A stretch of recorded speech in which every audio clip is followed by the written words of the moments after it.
Hello and welcome to the Unofficial Controller Podcast, your weekly gaming podcast, episode 12, the history of the SEGA Megadrive. With me, George, and as always joined by Tom. Blast process to my food process. How's it going? Hey, I'm all right. It's been a good week. We're here at episode 12 and we're just cracking on and we're getting loads more feedback and loads more listens, so we're just chuffed. Very happy. As ever, every week that number goes up. Last week it was absolutely. Last week it was 11. Couldn't believe we were here. Now it's 12. Can't believe we're here. I can't believe we're here. You're always keeping me updated as well, so the excitement is always teetering on the edge. Ever living fearfully of the Federation Against Copyright Theft coming down on us like a ton of bricks. Tom, before we launch through into what's going to be the feature-packed history of the SEGA Megadrive, we'll let the newly acquired listeners that we've picked up yet again. We keep having these wave of listeners, and we thank you all for listening, old and new. But just a little recap, because we had the E3 debrief last week, which was a little bit... Slightly different format. Different format to usual. So we're going to ask each other in a moment what we've been playing. Then we're going to launch into the news, where we've scoured the darkest regions of the internet to bring you the latest. That's you, listener. No, not you. You. Yes, specifically you. The latest stories. Then we go into the feature, which we've mentioned is the history of the SEGA Megadrive. And through the medium of the Burgundy MG Maestro Turbo, we shall head backwards in time and get you the story of the Megadrive. We then, I think, limp into what's affectionately known as Listener's Stingray. Yeah, Stingrays, hashtag Stingrays boot. Hashtag Stingrays boot. So get those phones ready for that. Little bit early, but, you know, they're going to pick them up now and hold them for nearly an hour. And then once we've done Listener's Stingray, we get the immortal Stingray himself to turn up. With all those luscious new releases. Luscious, new, bountiful releases. And maybe a VHS for the weekend. Got to have that VHS, Tom. You have, yeah. And then from there, we ask each other what we're hoping to play, and then we bid you listeners farewell. You're probably thankful, and we're just literally desperate to re-record, give you another great show. Tom, with all that said and done, as always, I look around on the keychain, Tom. There's a key here called What You've Been Playing. In and turned. What you've been playing? Well, after last week's E3, I have sort of got a bit more love for the Switch, thanks to the Nintendo sort of knockout presentation they did. Oh, so you pushed it off? Yeah. Obviously, we saw the Breath of the Wild sequel footage, so I've dug out Breath of the Wild and sort of got on my old save file and moseyed around, absorbed the Hyrule. Oh dear. Have you turned the screen down, play it only in the 300 hours and counting. Oh, dear, you need a new game. I remember you telling me that a long time ago. Delve back on Mario Odyssey. Just the big hitters of the Switch. Just reliving a few of those. Just make sure it worked. Yeah, make sure it worked. Turned on, buttons worked. Yeah. Make sure the dust eroded the Joy-Cons. So it's working fine and dandy. Oh, it is. And I'm looking forward to probably getting a few new titles for that soon. What about you? That's a very short one from you, Tom. No doubt there's no Overwatch been played. Oh, of course. But Red Dead Redemption 2? You know the list. God of War? The long-term listeners know the list. God of War, Red Dead 2, Overwatch. They get mentioned every week. We feel like we just have to put them in now. But well, I've gone on for too long. As always, we play Unofficial Controller Bingo, Tom. The listeners can stand by. It'd make a good drinking game, really, wouldn't it? For the adults, for the PG podcast. Yeah, or if the kids want to just maybe down shots of neat soda stream syrup, give them a sugar rush. Absolutely. Similar vibe. I've been playing Days Gone, so as Unofficial Controller Bingo goes, there you go. I guess Rad Bash Gaming just stood up and shouted bingo. Other listeners are available. I've been playing Days Gone, as I say, and really enjoying it. As you've told me, you finished it because you're the bigger boy on this game. I am. I'm now in the last third of the game. Doing my best not to spoil it for you as well. Thank you, although I've You've gone and read yourself a few. Yeah, anyway. well, I'm not on purpose. I mean, working with the social media Happens a for lot the nowadays, podcast, doesn't it? With does. modern games because of the media coverage and stuff. So Yeah, someone was very proud they'd finished the game and displayed the whole end screen slap bang, and I'm one of those Well people. done. When I Thumbs see up. something, I read it, and then as I'm reading it, I'm like, I shouldn't be reading this. Yeah. And it was therefore inevitably ruined. But I'm not bothered because the journey is better than the destination, Tom. As is often so. And the journey of what we've been playing probably wasn't that great, but the destination, the news, is certainly a wonderful place to be. We've scoured the very darkest regions of the internet to bring you the latest stories. First up, in this Megadrive themed episode, it's poignant that we hit off with the new Megadrive game news. Now, Tom, can you believe that there's a new Megadrive game? Bitmap Bureau I was shocked. have been working on Xenocrisis. It's a fusion of Smash TV and other great top-down retro shooters with a little pinch of aliens. Do that little pinch there, Tom. See what I'm doing? Pinch of the salt. Salt pinch. This is looking fantastic, and it's also coming to all the modern consoles: Neo Geo, Dreamcast, and a console no one's ever heard of called the Switch. Stay tuned to us for a definitive release date. Tom?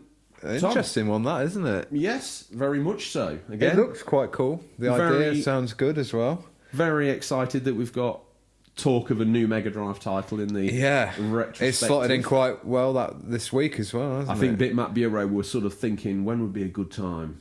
And they looked at the unofficial controller and saw we had a They Mega just Drive know. feature, and hey presto, there Let's it is. drop Xenocrisis on them like an atomic bomb.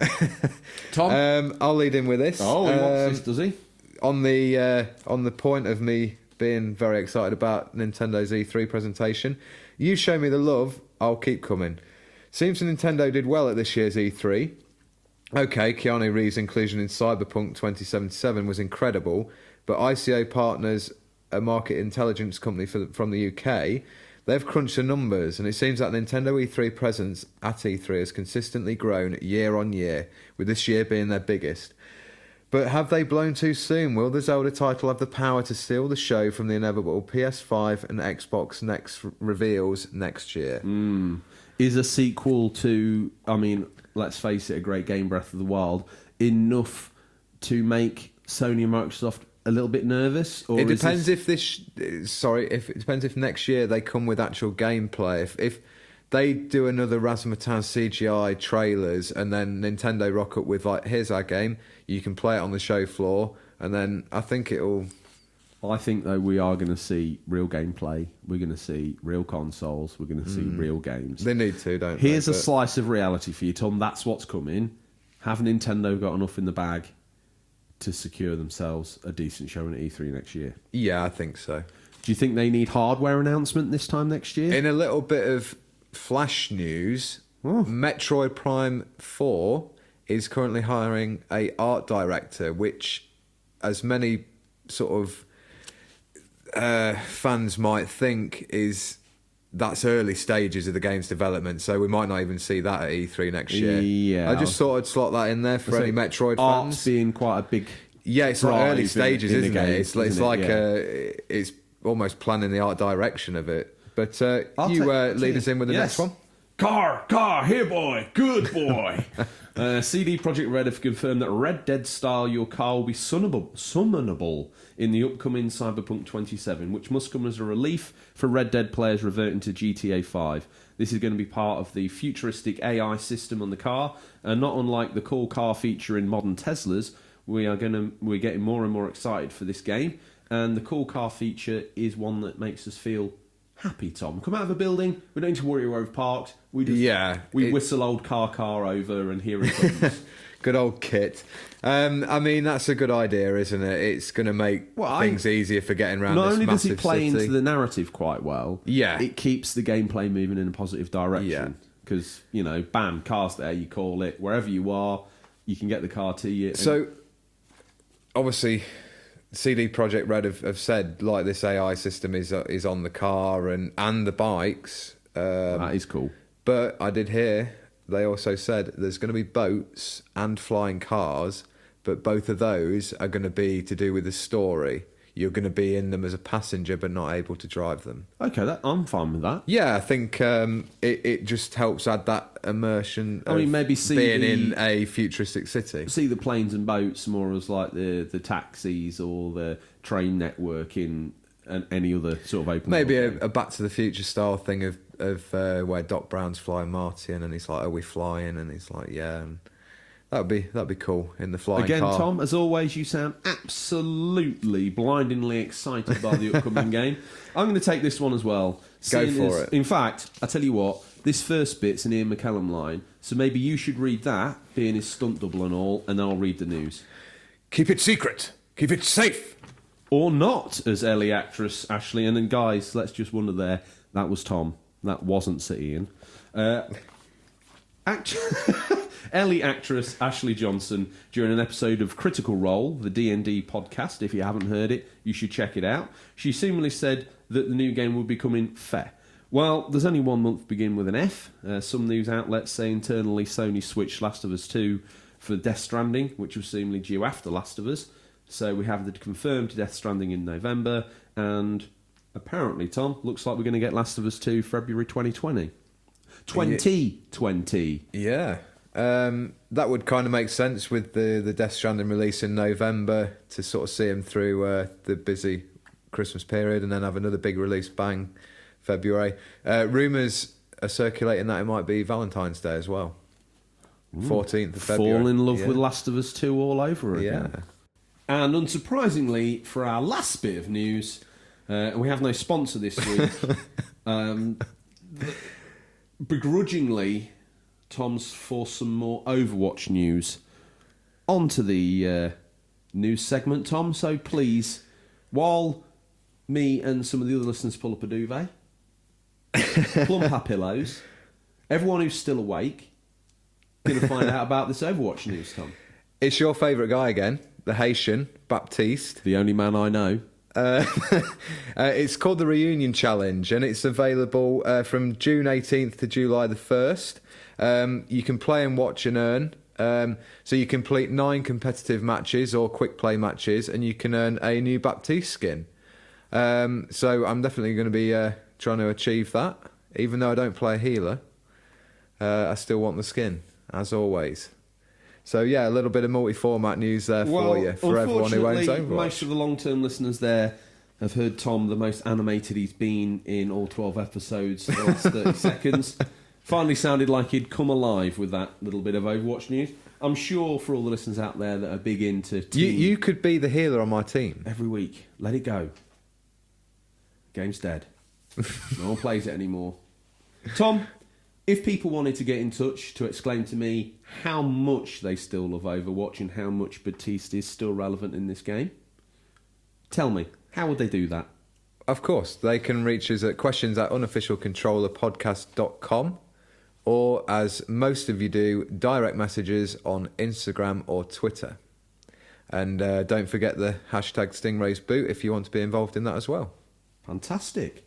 Well, Tom, we've limped rather unsuccessfully to the meat of the show, the feature, the SEGA Megadrive feature. This week's feature is a discussion around the SEGA Megadrive. As always, you guys got in touch to share those treasured memories of Sega 16-bit Jim.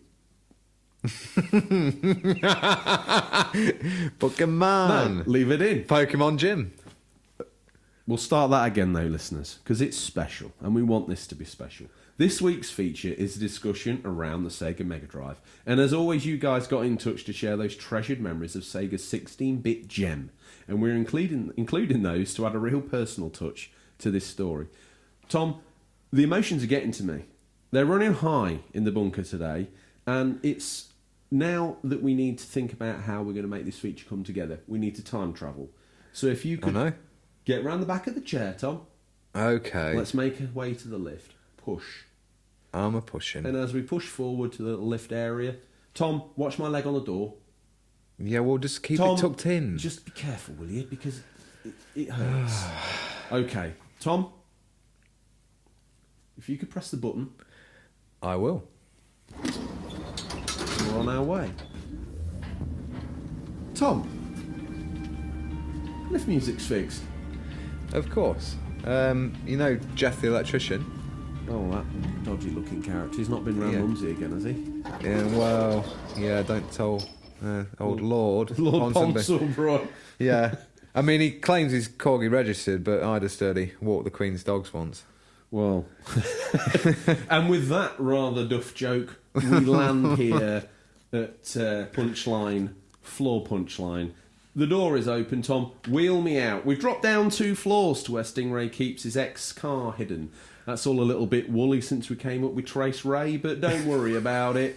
He's got more girls in pubs in villages around the area than a salty sea dog has got women in ports. Look at her there, Tom. Resplendent in her burgundy glory. Look at those neon green racing stripes. Tom, have you added an unofficial controller bumper sticker, or has it always been there? Well, we've recently got some of those made up, and we're hopefully going to be, maybe dish some out to the OG fans out there. Once again, Tom's writing cheques his wallet can't cash. Now, amongst those modifications that Tom's tastefully added, the neon stripes and the shockingly pink unofficial controller sticker to the I'm bumper. all about the looks, mate. Well, there's also... You do the tech, I make it look good. I don't even do the tech. And you certainly haven't made this Burgundy MG Maestro Turbo look any better. So we're both out of a job. And as far as podcasting goes, Tom, we've already reached the highest heights we're probably ever going to reach.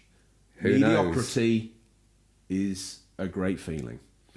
As I was trying to say, amongst those modifications we've rather clumsily added, there's also some time travel circuits. So let's take a seat in the back of the Maestro Turbo, take a sip on the out-of-date Coke on the floor, and Tom, hit the blast process button and let's go. What's blast processing? The Sega Genesis has blast processing. Super Nintendo doesn't. So what's blast processing do?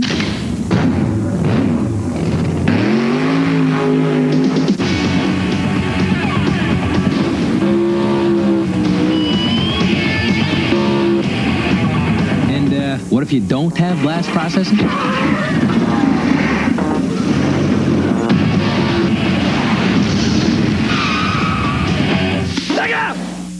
Whoa! Whoa! Now, Tom, Wow. if you can hold the sick in your mouth for just a little bit longer... I'm about to see that Coke again.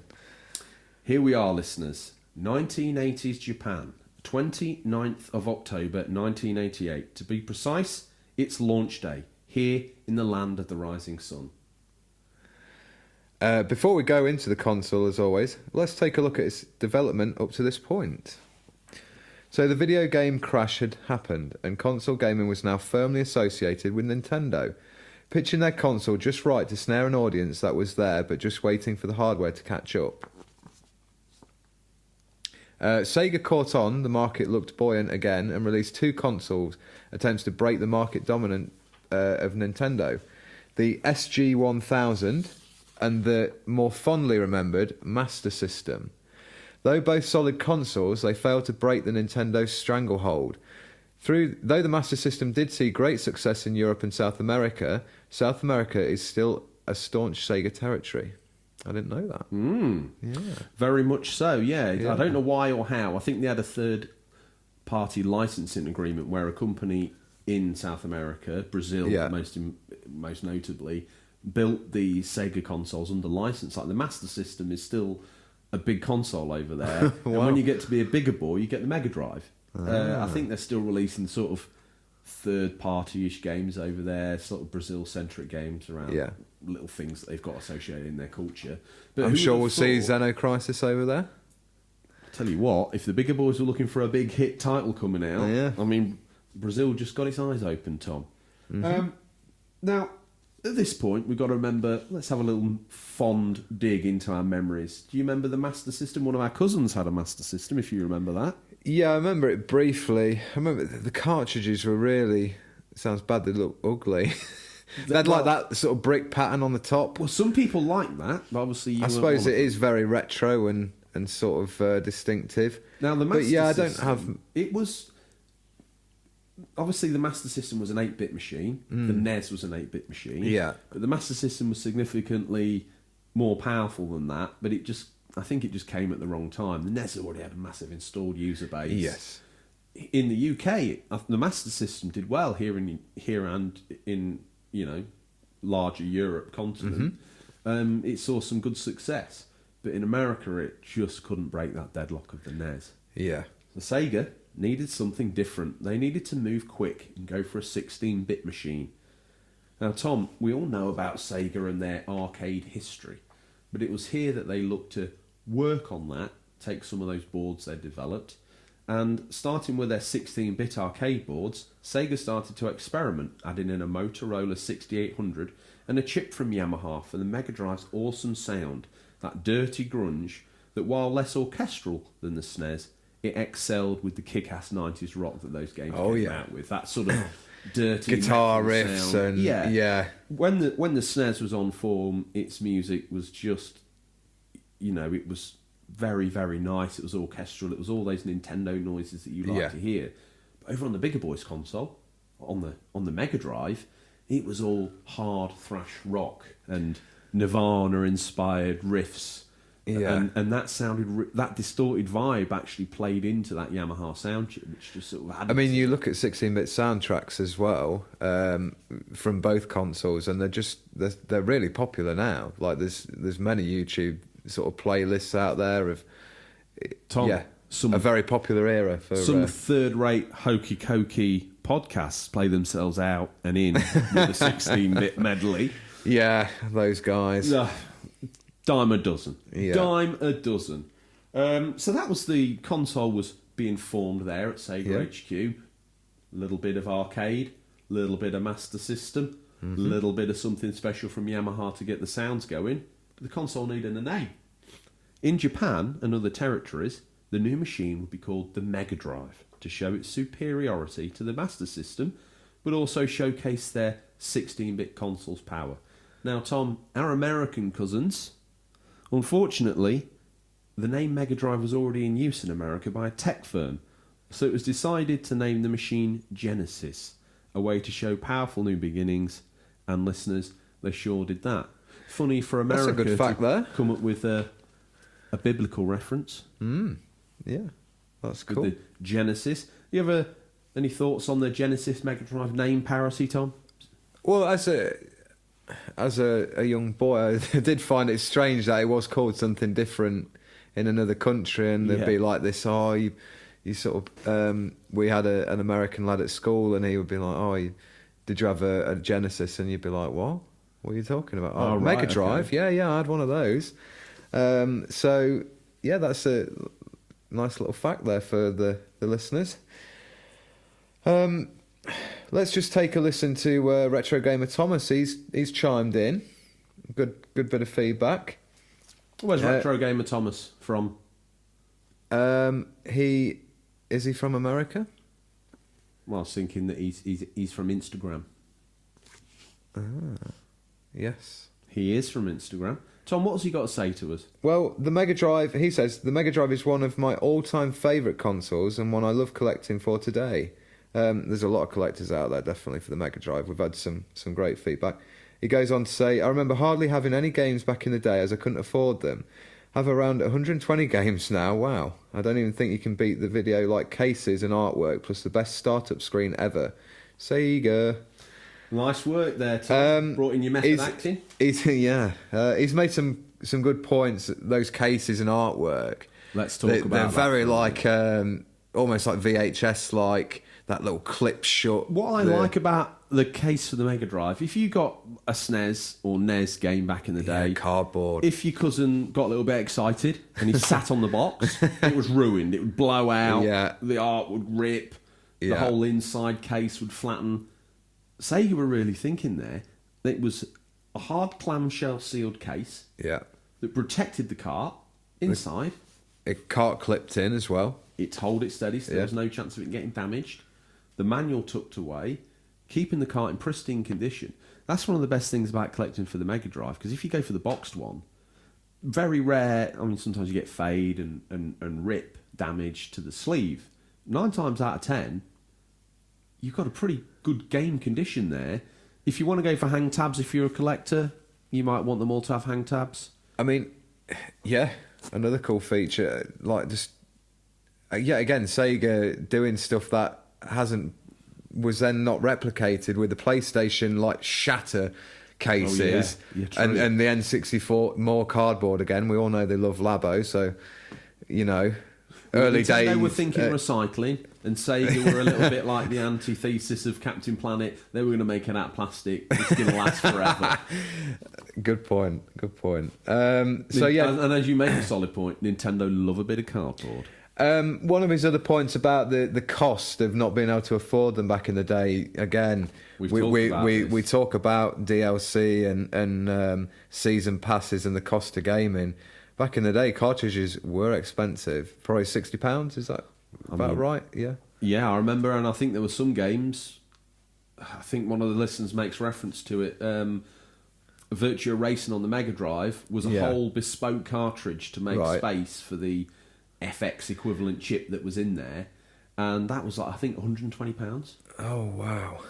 120. Yeah. Think of paying that for a game today. It would be outrage, wouldn't it? Over especially sort of social media, like technically only one level in it, 2 usable cars, and that's it.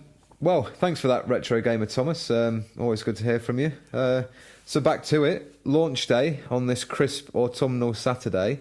We're down the local gaming area in Japan, and we're picking one up with its launch titles Space Harrier 2 and Super Thunderblade. 2 pretty cool games that actually showcase the console's power. Good job we got here early, Tom, because Sega have gone on, or will go on to sell 50,000 consoles and completely sell out in the 2 days. Now that is a good effort, isn't it? Yeah. I mean, 50,000 consoles on launch, to have ready at launch now probably doesn't seem that much. If you were like a Microsoft or PlayStation, I think you'd... The market was different then, though. Yeah. It was a lot more niche back then. I mean, gaming is mainstream now. Well, think about this. Massive. If you were on a job with Stingray and he had a warehouse of 50,000 things in it and you got them shifted in 2 days, you'd be pretty happy with yourself. I'd be getting promotion, I think. You'd become Stingray. Maybe so. Maybe that's how... Evolved. Well, maybe you're not born. Maybe you just evolve.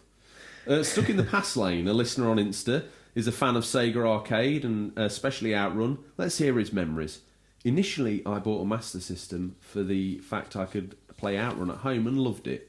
Then the Mega Drive came along and the Outrun on there blew me away. It's still played alongside the Saturn version to this day in my original, and I presume he means his Survivor console from his childhood. Aside from that, Sonic was a showpiece, Street Fighter 2 cost me a lot in trade-ins, but it's not as much as Virtua Racing, which we referred to there. Streets of Rage filled in where I had a hole of Double Dragon-sized hole in my life. He refers to Flashback as a stunning game and one of the last games he purchased for the system until the bargain buckets at Game Station tempted me back with their 50p deals. As for the Mega Drive Mini, he goes on to say, of course I'll get one. Well, stuck in the Past Lane. Always involved on the Insta pages and stuff. Yeah. Chimes in with some real good stuff there. Mentions that Virtua Racing game that cost him King's ransom in trade-ins and pocket money. Streets of Rage. Double Dragon was not available on the Mega Drive then, was it? A SNES? Something tells me it was, but obviously I think there's Double Dragon and Final Fight probably is getting the two confused. Yeah. And that was what was lacking on the system. Streets of Rage definitely filled that hole. In fact, it's probably one of the go-to brawlers. It's got no sort of pedigree from the arcade, so to speak, but it's certainly got Sega pedigree. Yeah. That's a very good series. And one that's, in light of the new news, we're meant to be getting Streets of Rage 4, are we not, Tom? We are. It's there's still no confirmed release date. There's been sort of off-screen gameplay captured at various gaming shows and press events and stuff. It's looking good. Originally, I wasn't sure on the art style, but I think it'll grow on me. I'm still not sold on it. It looks like there's going to be a couple of other characters in. They kind of teased at the end of the last trailer that there was like a silhouette of the two new characters behind them. So yeah, a bit of news for Streets of Rage 4. I think we'd both pick that up. Maybe play it in co-op. I'll be down for that. Begrudgingly, I kind of want the art style to be 16-bit personally, but I'll play this. Yeah, I wonder whether, because there's been a lot of like these sort of emulators and stuff where people have modded and made their own Streets of Rage 4 and I think even 5 possibly are out there. Maybe they thought, right, clean cut, let's do something for the modern day.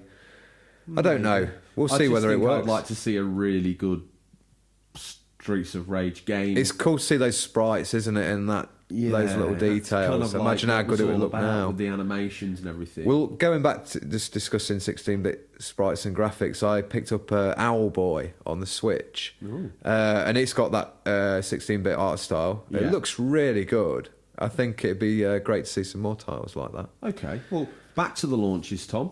The launch went equally as well in the USA on the 14th of August 1989, before landing on the shores of Europe in early 1990, and the UK had to wait until September the 14th, 1990, Tom. Yeah, Last, long wait. but not least. As always. Things were going well, the console was selling well worldwide, and the older Nintendo machine was not looking anywhere near as edgy as the Sega system, with its plethora of big-name sport franchises, big arcade ports and Sega exclusives. Yeah, let's talk about those. Yeah, big sports franchises. I remember it had a lot of the big American, like NFL, the hockey, NHL. Yeah. Remember spending many hours at a friend's house on the hockey game. I can't remember specifically NHL which 94. It must have been something like that, yeah. So I think that sports franchises today are still powerhouses with selling consoles, aren't they? Yeah. Well, they were the first sort of era. They had the boxing franchise that they tied in, and we got Madden, and we got NHL, and we got Wayne Gretzky. I mean, all the names. Yeah. Jack Nicklaus Golf. And big arcade ports as well. So we got Altered Beast. And some would argue that's not that great in retrospect. Yeah. Outrun, Space Harrier, Afterburner. We got Sonic. Yeah. Well, that's not an arcade port, but Sega Sorry, I thought you were on exclusives, exclusives. Streets of Rage. Yeah. I mean, you imagine, like, I didn't really spend much time down arcades. I used to go there when we went to the seaside or something. But they'd unfortunately died, but they were just surviving when I was getting into my teen years, and then they just died. Yeah. And as you said, and I think, obviously, surviving. like, people were like, well, I can play this at home now. Pretty much. Arcade perfect, almost. And Ish. yeah. Well, yeah. So, I mean, that's great, isn't it? To have that available at home. Yeah. And I think that the Mega Drive, more than a lot of consoles, it had. You would often find. Now, let's take a little walk down retrospective road here. I never had a Mega Drive as a kid.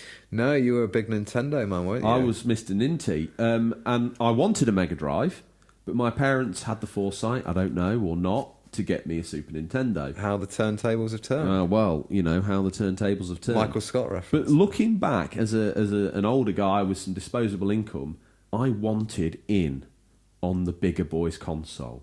All those times I'd gone to bigger boys' houses and they'd been playing Mega Drive, Road Rash, all that. I was like, oh my goodness. There's a guy with a chain and he's hitting another guy on a motorbike. Like nothing you've ever seen, Yeah. you know. And although some of the games were available on the SNES, like Alien 3, it felt edgier, it felt grungier, and it felt like it was first on the Sega.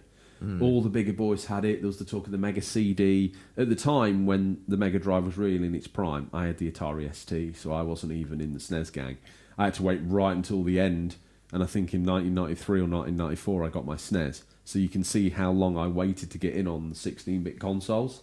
And with the Atari ST, I sat, and every TV show that was on at the time that was about gaming had tips for console games, like they were giving the Sonic tips and everything like that. There was nothing for the home computer market. The Atari, much like a PC gamer, when listening to our show, probably sits bored tapping on the keyboard until the new releases. Then there's like one title that they think they might have a go on Steam, and they're like, oh, I know how he feels.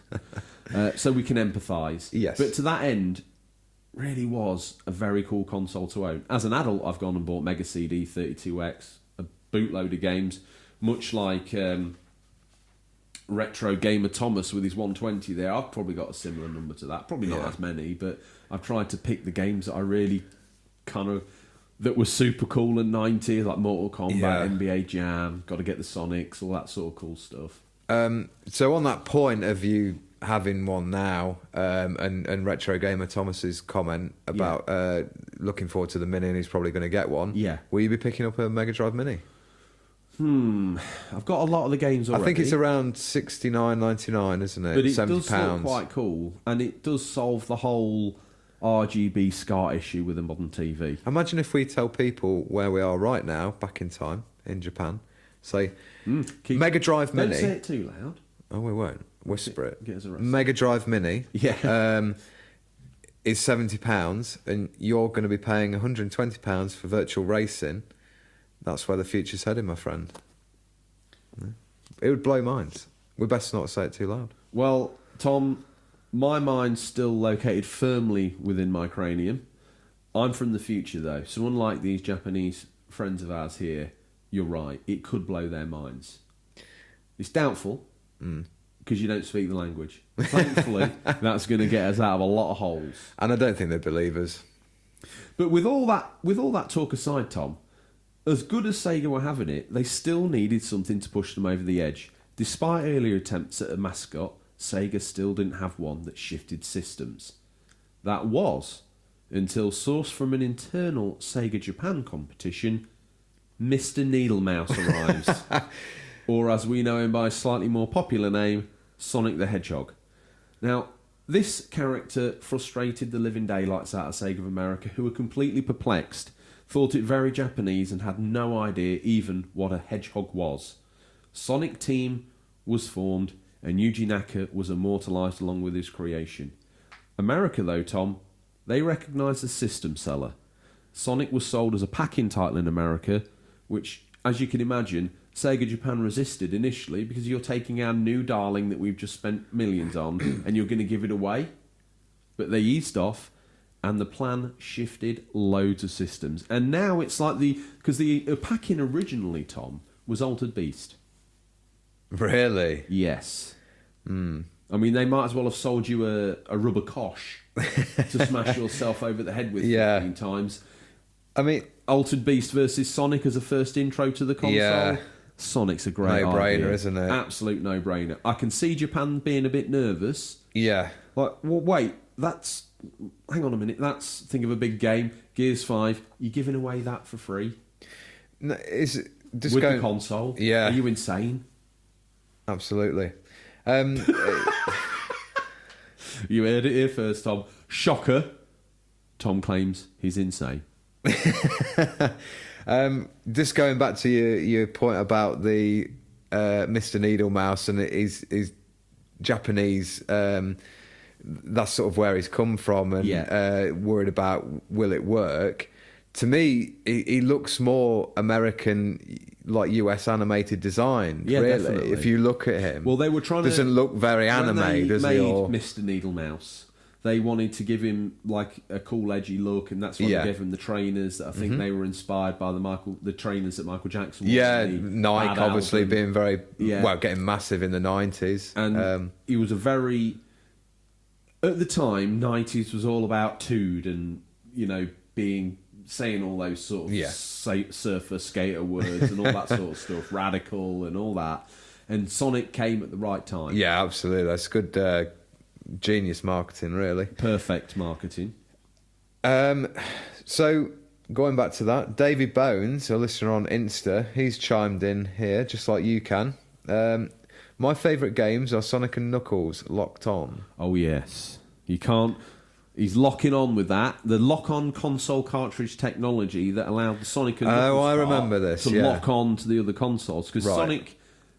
We're getting ahead of ourselves here because we haven't even discussed Sonic 2, but Sonic 3 came out, but it was only half a game. I remember the this, game was too big to fit on one cart without it being ridiculous money, so they cut it in half and sold the first half of Sonic 3, and then they sold the lock-on tech, which was the rest of the game. But as a sweetener, that cartridge could allow you to put characters from 3 into Sonic 2 and possibly even Sonic 1 from memory. So you could lock on any Sonic game with that connector, the Sonic and Knuckles cart, and you could move your characters around and ultimately play through all of the games. Yeah. Very cool. And it's that kind of crazy tech that we don't see these days. No, we certainly don't. Tell me who else has got in touch, Tom. We're going to try and say this one correctly because we love trying to get the Insta names right. Tommy Thompson or Tommy Thompson, you let us know. A long-time listener. I've got a real good feeling that's probably just Tommy Thompson. Yeah? See what's happened there. Yeah. So Tommy Thompson, a long-time listener, we haven't heard from in a while, got back in touch to say, I remember being very young and playing on my brothers as a kid. Good old Sonic. I couldn't even get past the first level. I was young though, he goes on to say. I think we've both been there. That I broke Sonic- out that up, down, left, right, A start cheat many times. I mean, it's a solid game. Unbelievable. The only time I've got close to the end was the 3DS re-releases, Sonic in 3D, which was real cool. And the biggest difference there, save, the ability to save. But if we go back to the days that he's talking about, Yeah, absolutely solid game. let's say you didn't know that god-awful cheat you just mentioned, which unlocks the game and basically allows you to go into school and say, I've finished Sonic. Spoilers for the cheat? No. Let's let them discover it themselves. Or enjoy the game the way it was meant to be enjoyed. But Sonic, I just want to take a minute to just talk about Sonic's level design. I don't know if I've mentioned this to you before, but I'm going to bore the listeners just for a couple of minutes. On the first Sonic... I've had my Overwatch moments. So. You have. On the first Sonic, the first level, Green Hill Zone, it's immortalised.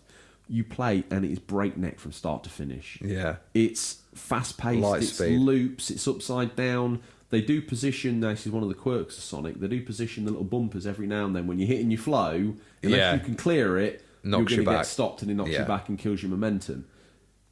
That's great, and the concept plays out really well. And then you get to the second level, where it's a very traditional, pixel perfect. A lot of kids absolutely ram through that first level, excited, eyes on stalks, adrenaline pumping, it's coming in faster than they can process. Then they get to the second level, which has got lava in it, and descends downwards. I believe it's very Marble slowly, Zone, isn't it? Little bits at Yeah. a time, and all of a sudden you've gone from being able to clear a segment easily because you're doing them 120 miles an hour. Yeah. You're now walking at normal human pace and dodging lava bits. Yeah, it's a very much more platformer level, isn't it? Yes. Whereas the first level is more almost like reaction based. Yeah, like a Sonic level that we've come yeah, to know. exactly. I think what happened there was the first level can be finished in like a minute. Yeah, And they're like, there's slow not- it down, slow it down. There's not that many, much like a read through of our script. I've got to slow you down, remind you that this is the last of the petty cash and we have to chew our food. The Sonic level gives you something quick and then has to slow you down to make the game last. That's one of those things we must remember about old games. They didn't make them long, they just made them really hard. Very true. Great music in. I mean, they're etched in memory, aren't they? For me, Green Hill Zone. Yeah, and Chemical Marble Hill Zone. Zone on 2. Is Labyrinth one of- Zone. Oh, just unbelievable. Chemical Plant, yeah. Chemical Plant. So, moving back to the history, it was here at this point. If you could be here at the time, you'd think Sega could do no wrong. But let's flash forward to November 21st, 1992.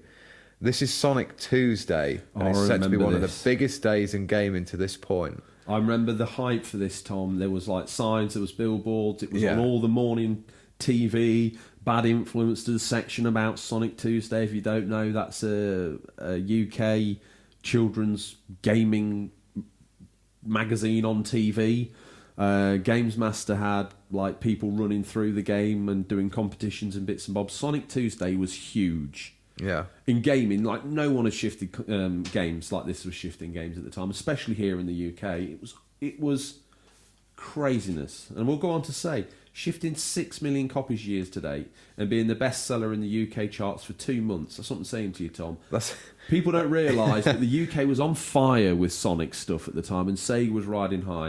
It was also very well received critically, and after the original Sonic game, is still their best-selling Sonic game. Now that surprised me, Tom, because I actually thought 2 would have knocked 1 into a cocked hat, but seemingly 1's kept the hat. It's not keen on sharing it.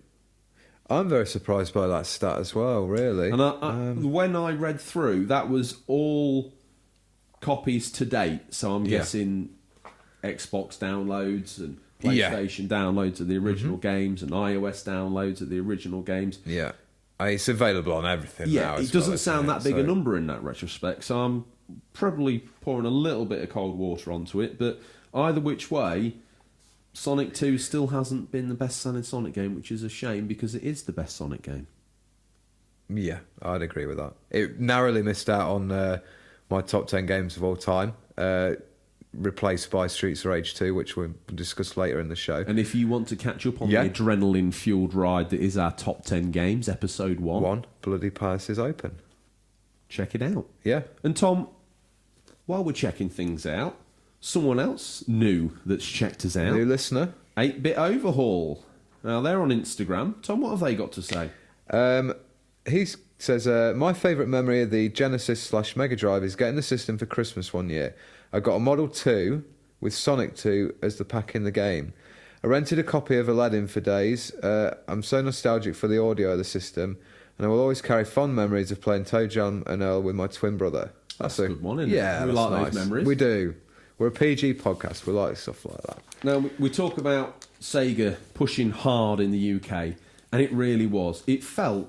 I wish I could take you back with me, guys, because we're back in this moment, but we can't bring you back physically to this moment. But if you could, Sega would feel like an absolute juggernaut.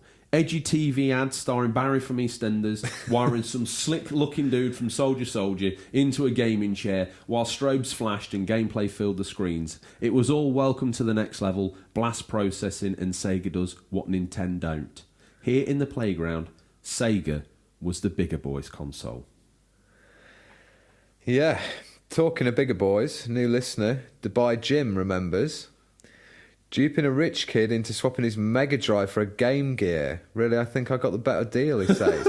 Well, you ain't kidding there, son. I tell you what, he was the real bigger boy of that playground. Well, clearly done well. He's up in Dubai now, living it up off the that deal breaker back in the day, swapping the Mega Drive for the Game Gear. You've had both of those, Tom. Yeah, as so a child. I Which think was your favourite one? this is probably a good time to reflect on how I got a Mega Drive and the a little bit of sort of personal experience of before we wade in, before we we pull on our nostalgia glasses and follow Tom down the rose-tinted lane that is the Mega Drive memories. As a kid, get off the fence, Tom, just for once. Right. Which was your favourite machine? Because you had both as a child. Game Gear or Mega Drive? Mega Drive. You heard it here. You wanted consumer news. You finally got it. He doesn't know what headset he uses. He doesn't really know what game he likes. Corsairs. I did the research. Fact. Corsairs gaming headset. Then, according to Tom last week, they're not a bad gaming headset. So if you want to pick one up, there's a recommend from the big man in gaming. So, Tom, now we've cleared up the whole which one does a kid like more, hit me up with your memories. Yeah, so I got the Game Gear and just spent most of Christmas... No, Mega Drive. Yeah, sorry, just leading into it. Oh, okay. Wow. A little bit of background. Okay. Yeah, got the Game Gear, got it one Christmas. Foreshadowing. Played it constantly with the AC adapter plugged in because the battery life is terrible, as we all know. Yeah. But then I remember going around a friend's house and seeing this Mega Drive and the home console and seeing Sonic and the difference from seeing it on the Game Gear to on the big screen. Yeah. And obviously the game is slightly different as well. Well, it is, very different, really. It actually first launched on Master System. Yes. By I some heard strange that. quirk Yeah. in Sonic. Seeing that at a friend's house and then following Christmas asking for one, and Santa or Father Christmas did deliver and delivered it with... A.K.A. St. Nicholas, A.K.A. Santa. And he delivered it with Sonic the Hedgehog and Golden Axe. Interesting I combination. actually, like probably trying to impress the bigger boys at school, ditched Sonic because it was not grown up Classic enough. Tom. And wheeled out Golden Axe and choosing the dwarf character as I usually do. Oh, God. And trying to battle my way through that with my brother and failing miserably. What other gaming memories do you have from those times? So following on from that, a few Christmases down the line, because they were expensive games. So me and my brother used to rent quite a few. Yeah. And then Christmas would come round. I remember getting Earthworm Jim. That was a big game I was hyped for one year. And I didn't struggle with it as much as going back to another memory of getting the Lion King and saying, I want to take this back on Boxing Day because it was just solid. We've played that recently, and Yeah, the we've Lion tried King to. We is still hard, struggle. isn't it? Yeah, really solid game. Look, I mean, the film was everywhere at the time, so I was all into that and wanting to get the game, and then just kind of thinking... I might be trying to make excuses for my elder gaming ability. Yeah. But I do think that some of the collision detection in Lion King was off. Yeah. It was brutal, wasn't it? The second level is what pushed me over the edge as a child, of like trying to line up those giraffe flicks onto the monkeys to grab you. And that's the worst bit. We got to it again, didn't we? We're like, this is harder than a lot of modern day games. So yeah, that's I've got a few other memories, but they're to do with some of our choices for the games coming up. As we so mentioned, we'll move on. all the playground talk and Tom's childhood memories, let's talk about blast processing. We've mentioned it, but it's time to point out that it was once labelled as marketing waffle, and really still could be claimed to be. But the Mega Drive had a way of blasting data at its chipset to go beyond its normal capabilities and push a really high-resolution static, it's not moving here, so just calm down, colour image onto the screen. Now, as you can imagine now, looking back through the lens of how that particular ability helped the Mega Drive in any way compete with the SNES, it just wasn't, was it? No. Unless you wanted to show a really clear static image, which most gamers don't really care about. Yeah. This feature was dead. But it sounded cool, Tom, and it allowed playground domination with just 2 words. Yeah. I've got 2 words for you. Blast. Process, as they would say.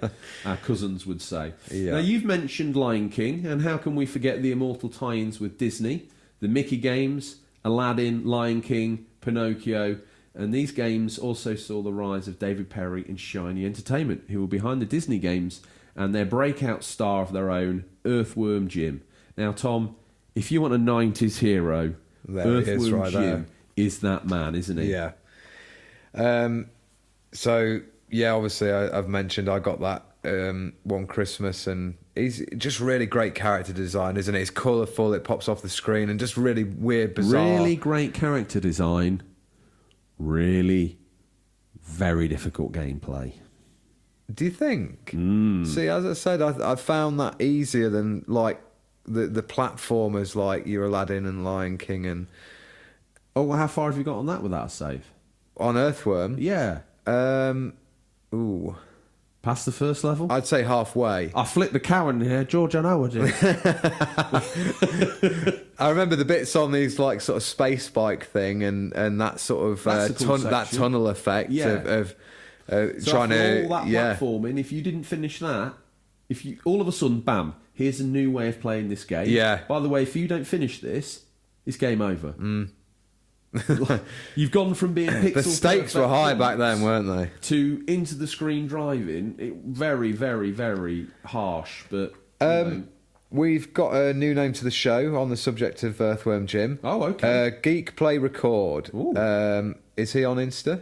He is. Yeah, so go check him out. Yeah. My neighbour had a Mega Drive, and we used to hammer Toe Jam and Earthworm Jim. All I remember is play, die, play, die, play, die. Tom. Still didn't stop us, though. No, and it didn't stop us. Also, Tom, you're looking for someone? EA pulled it in clutch for Sega 2 with the Strike Series, Road Rash, the Immortal Madden Series, NHL, FIFA. And seeing their births here and looking great, all those franchises got the kick-off there. Their births were there, and that's where they became great series titles that we know today. Unfortunately for Sega, their relationship with EA, as we discussed in the Dreamcast feature, rocky as ever. EA didn't want to pay Sega for the cartridge tech, so a clever little boffin at EA went off, reverse-engineered a cartridge and a console, and that's how, listeners, they got round not paying any royalties to Sega, and why the EA carts are different to the standard Sega variety. I always wondered that. That's really good. As always, man with the facts. Heavily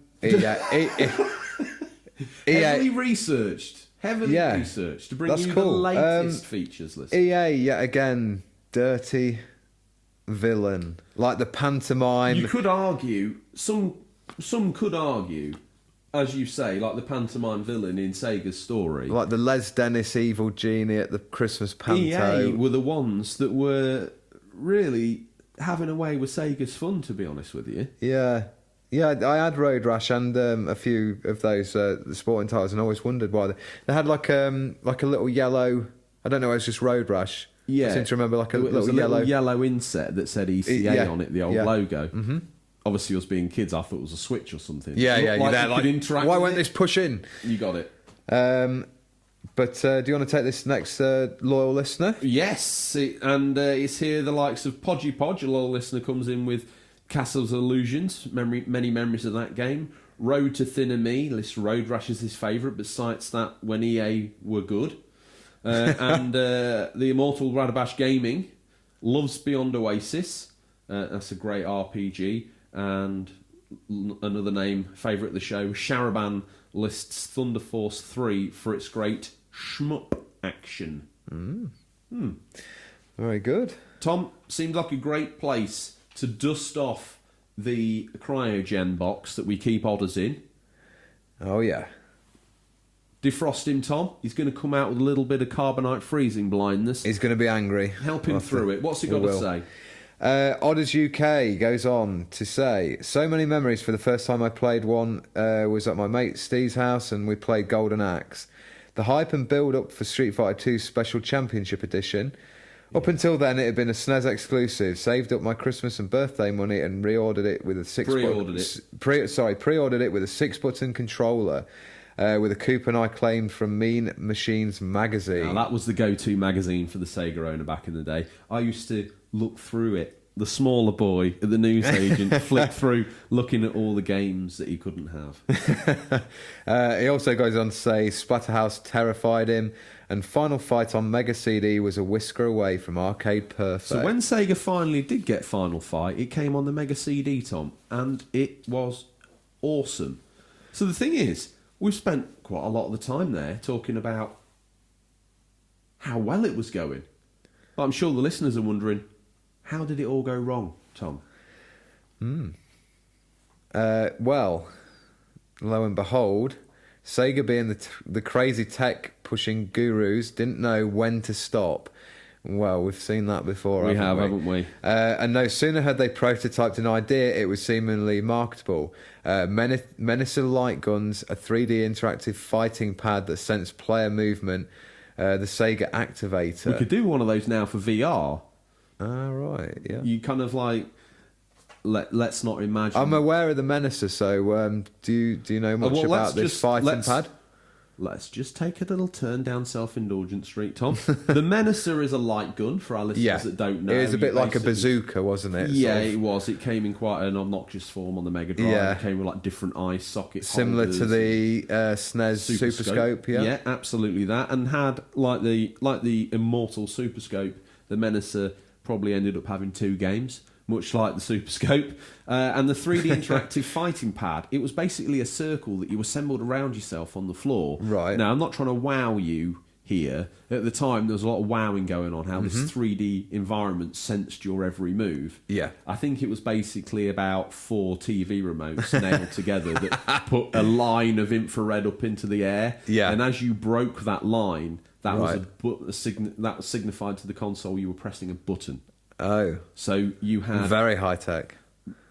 The idea, it's very much like the Emperor's New Clothes, that controller, isn't it? You can probably get someone in looking really cool, making it work on a tech demo. But when little Tommy gets it home... But it ends up Miyamoto Wii Music demo. Or worse. Or worse. I don't think you could control anything with this. The Power Glove, Tom, looks like a Pro controller compared to the Sega Activator, unfortunately. A good idea, but much like most of Sega's ideas, 50 years ahead of the time. Yeah. Another one. What's that one there? What, the Mega CD? Yeah. That's Well, a cool add-on that brought the CD medium into the home for an affordable price. Itself not only playing CDs, but bringing in new chipsets and Sega's answer to Mode 7, which was very underutilised, and if the listeners want to see it in action, it's probably best observed and easily accessed through the driving levels of the Mega CD variant of Batman Returns. Now, I'm pleased you mentioned that, because that's what caught my eye to the Mega CD. I remember getting a games magazine. It came with a VHS tape of like just like video demos. Wow. I would love to get my hand on one of those now. Yeah, and it had footage of the Batman Returns driving level, and I was in awe of like this Batmobile going through the snow and The actual, the effects. It looked fantastic. When Sega, you see, we'll go on to talk about this, but the Mega CD came out and it had loads of tech in it, and it had this Mode 7 beta that they could have used in every single game to rotate sprites and really usher in a new wave of these really cool looking CD games. Like Star Fox-esque style. They could have embarrassed that. Yeah. They could have made that look terrible. But instead, Tom, the add-on was now in the hands of the FMV brigade. And yes, the games look great in TV adverts and magazines, but behind the scenes, Tom, they've played very poorly, especially when we go back and play them retrospectively as a modern gamer. Now, it's with these FMV games, we talk of Night Trap, we talk of Sewer Shark, we talk of Road Avenger, I believe, the anime one. Sega was pushing the boundaries and caught the attention of the authorities in America with this title, Night Trap. Now, this managed to anger parents who found out the game had scantily clad teenage girls that could be observed voyeur style by the player through cameras left around the house. This did nothing but bolster the sales. As it usually does. Yeah, once again, make the Mega Drive the bigger boy console. One thing I've always had a little bit of an issue with America and its take on games, and we've seen it with Grand Theft Auto and Hot Coffee and all that sort of stuff. It seems in America, Tom, you can go on a killing spree in a game and that's absolutely fine. Someone show a little bit of nipple, Tom, everyone loses their mind. Yeah.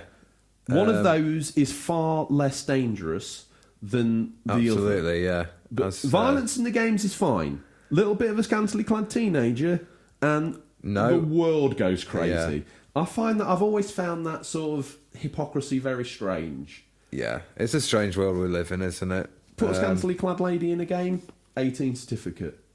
Have you running rampage with guns? That's fine. It's PG.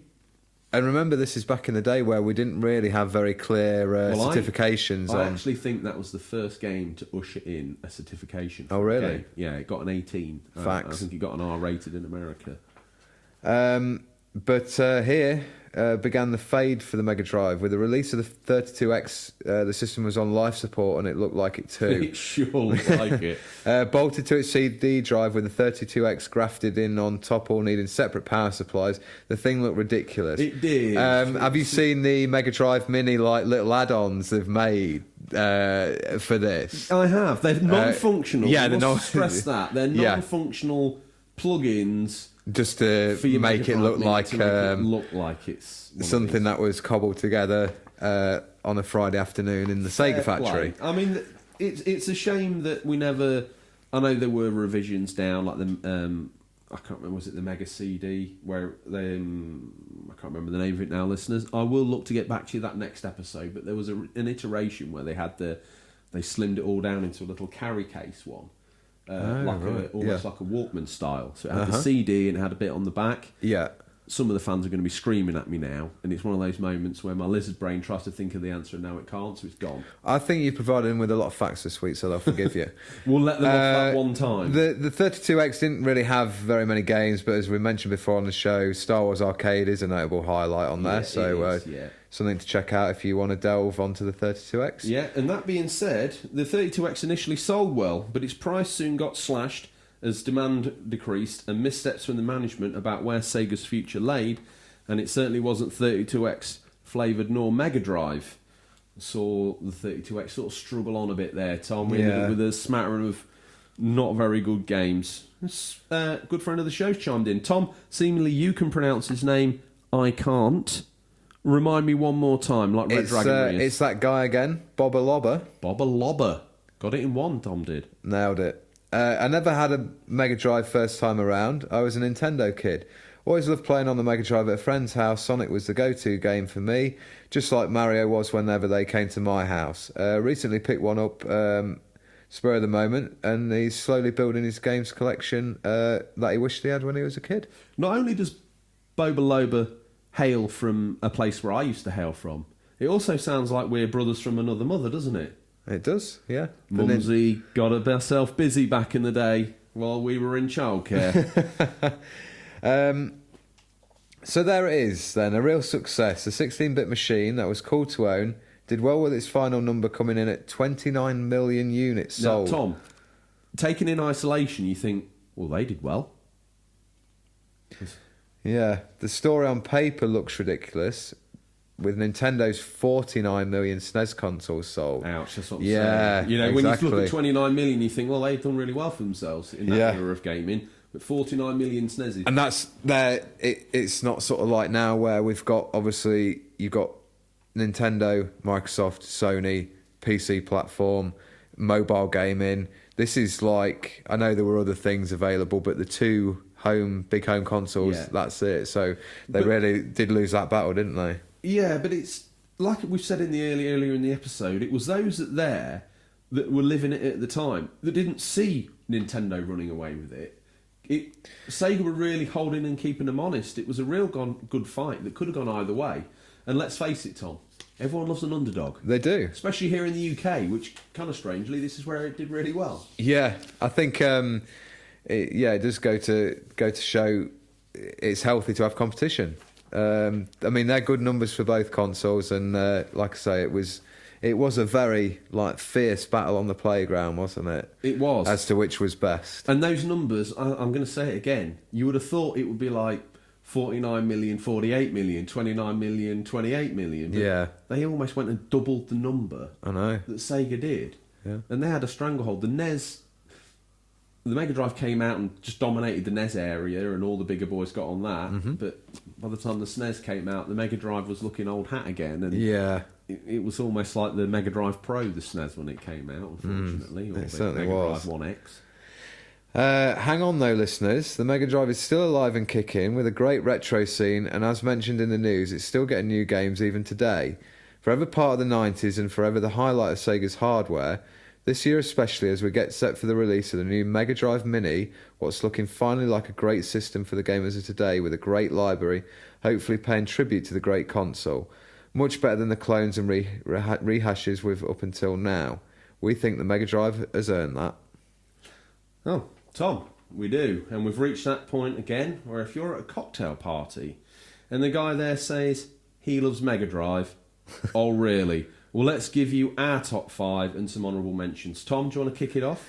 Yeah, so number 1, Streets of Rage 2. We've talked about this again if you want to listen to our top 10 games, personal each. Just summarise. But we both chose Streets of Rage 2, didn't we? You're a kung fu fighting cop or cops. Yeah. You go through cleaning up the town against Mr. Big, I believe. So yeah, if you want a storyline there. Mr. X. Mr. X. Mr. X.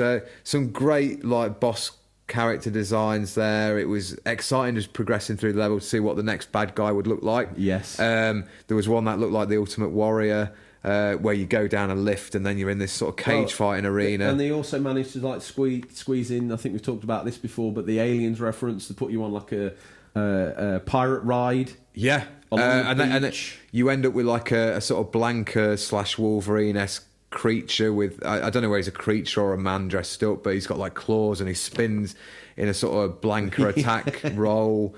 There's just to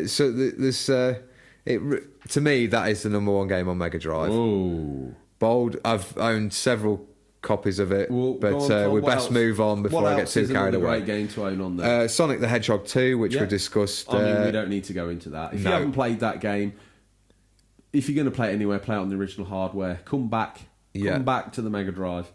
I'm going to throw one in there, Tom. Desert Strike. Yeah, so we haven't mentioned this much. Isometric game based around the Gulf War. Very 90s, very cool, the first Gulf War. Again, this takes me back to the memory of seeing the Mega Drive for the first time. My mate showed me Sonic and then he put on Desert Strike. His dad was actually in the RAF, so he was a bit of tornado pilot as well. Yeah. So it was like we were like playing his dad's missions in this room and getting all excited. And then apart from me, he flew a Tornado, not an Apache helicopter. Yeah. And it was very America based, Desert Strike. But it was cool. You sort of flew around the map and you had to pick up like oil drums and that was your fuel. And you had your weapon upgrades and extras, didn't you? Yeah, absolutely brilliant. Pretty solid game though. Yeah, another one from me, a favourite of mine, the Road Rash series. Yeah. Great. The sort of the idea of surviving almost on this bike and the various people, and then the cops could come as well. Well, again, there were as good games on the Super Nintendo, but there weren't anything nearly as cool as being able to sort of rip through the American countryside on a motorbike, hitting other bikers while in like a street race. A vague thought. I'm pretty sure you had like different. There weren't many different choices of bikes, but they had sort of different stats and. Yeah, you bought different bikes, I think, as you progressed through. Ah, right, yeah. And that obviously made it easier to access the higher levels. Mm-hmm. Very cool. And lastly, Tom? Mortal Kombat 2. Because it's Sega, because there's the blood, because it's 90s, because it's full of dude. It had to go on there, didn't it? Mortal Kombat 2. I mean, we know we're gonna in the honourable mentions. Tom, if you lead off. Yeah, we've got Earthworm Jim. Yeah, which we discussed. Toe Jam and Earl. Yeah, all the Disney games. All the Disney tie-ins. Just any Disney game tie-in, throw it in there. Fantasy Star 4. Do you ever played that one? That's a super long game. I've got the privilege of owning it. Yeah, I got given it by a good friend actually, who was cleaning out their old collection.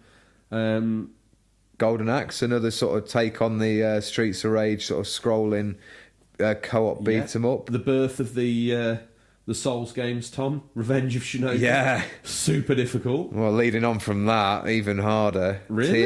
TMNT Hyperstone Heist. It's a tough Is that game. the one with the surfing through the sewers, or am I thinking of Battletoads? I'm sure there's a mission where you're surfing. In the first level, you're not surfing. You're walking through sewers. Then you're walking through a street. Then you go into like a house on a hill from memory, where you fight a guy. Don't you fight the bad guy out of the second in command in the Ninja Turtles movie? What's that guy? Chinese guy with a moustache. He's like he's like the third boss or something crazy. Is he? Is he in that? Yeah, he's in it. Oh, I really want to remember his name now, because Casey Jones wrecks him with a golf club. Much like you can't remember his name, I couldn't remember the little portable Megadrive. There you go. Such is life. And with that, Tom, I want to launch in with my particular highlight on the Megadrive. It's also on the SNES, but on there it's called Zombies Ate My Neighbours. On the Megadrive it's just called Zombies. Yeah, I played this recently. We had sort of last year, we had a bit of a retro Mega Drive evening, and you wheeled that out. I was pretty impressed with that, having never played it. Good co-op, good graphics. Definitely deserves the honourable mention. Got a nice graphical style. Street Fighter 2. Tom's a Street Fighter man. I am. Massive fan of Street Fighter. I owned it on the Mega Drive. I remember that cool box art with Ryu, and then M. Bison with his sort of psycho power blue imagery behind him. And then NBA Jam, good sporting title on there. That is got to be in my top 3 games on the console. Yeah, I'm a big lover of NBA Jam. Yeah, I just think that everything about it is cool. I mean, again, it's very 90s, so it's very much the game to have. On there, but there you go. Such is life. So you've got some games. You've grabbed the console. What else? You've obviously got to grab a couple of controllers. Now, we'd recommend you look out or hold out for the 6-button variant, which means you're all good for Street Fighter and Mortal Kombat, and it puts to bed the whole the Mega Drive's not very good at fighting games because it's only got 3 buttons. If you want to upgrade that arcade experience, and I'd recommend this, you want to grab a couple of the official, not the unofficial, unfortunately, 6-button arcade sticks, or even the older 3-button variety for some of the older games. As always, guys, playing these today, grab yourself some controller extenders so you can relax on the couch. Yeah, just like the Dreamcast. I mean, we don't want to be 1 foot away from the screen in the modern world. We don't game like that anymore. And as far as hookups go, I would recommend... I've gone this route, and I recommend the full RGB SCART option. The Mega Drive can output full RGB SCART, and the picture is crystal clear. So hunt those down, and the only person I personally have bought them from and trust, because a lot of these cables, they say they're going to do something on eBay or wherever, and then when they come, the materials are poor. They don't. There's only like 3 wires connected in it, so you're only getting composite. You're not actually getting the full thing. So when you go full SCART, go with someone you trust, and the person that Unofficial Controller trusts is retrogamingcables.co.uk. They've got Mega Drive hookups, but they've got all the old console hookups. So if you want to get the Dreamcast in better visual form, if you want to get the N64 in better visual form, and any other retrospective consoles that we do, I would say look these guys I'm out. sure they're sort of willing to help any questions you've got if you're wanting to get those cables. Well, and Instagram, the haunt of all the unofficial controller community. As I say every week, we're about as popular on syphilis as a dose of the pox. So retro gaming cables are going to hook you up. This is a real surefire way of giving a modern TV a really good signal from the get-go. And then if you want to go from HDMI, the full RGB signal transitions to the HDMI adapter really, really well. Well, Tom, I do believe that's put a cork in the feature, the Megadrive history. The very fact-heavy feature this week. Fact-heavy feature. Not the Federation Against Copyright Theft, because we're about to talk about listeners' Stingray, and we don't want the big man to get scared off. So if you've got a phone with you at the minute, please go onto Instagram, hashtag Stingrays boot, and just have a browse with us. Yeah, that's right. So when the big man makes a house call, Tom, you'd better be ready. These guys got in touch to show us their pickups from Stingrays boot. You can too. Just hashtag Stingrays boot on Instagram or Twitter, or email us questions@unofficialcontrollerpodcast.com. So let's have a little peek. Do you want to kick us off? Yes, Tom, I do. What we got here? Retro Gamer Thomas. He's running out of room quick, as he says. Little video of his game room there, Tom. He's very excited. Sonic poster, on point, good timing, like what you've done, Retro Gamer Thomas. A stool. Let's pick out all the random things. Got Millennium Falcon. It's old Star Wars. He's got an original Sonic poster there. And he's got a Mario throw. My goodness gracious me. We shouldn't jest. He's got a healthy selection of Dreamcast and Saturn titles. Look at those PS2 games. It looks like CEX. Looks like he's got more than CEX. He probably has, Master System, he's got Mega Drive, he's got 360 coming out of his ear rolls. He's got some Cube titles there. Yeah, he got a lot of games. Moving on, he's also had a couple more PS4 pickups of Moss, the VR mouse game, and Trials Rising. If only that pickup had also included the Star Wars blankie. I was going to say blanket, and then now I changed my mind to blankie because I thought it would be for the smaller boys, and then ended up making a really cobbled together version of both of them, which was Blankly, which I do believe is Michael Jackson's child.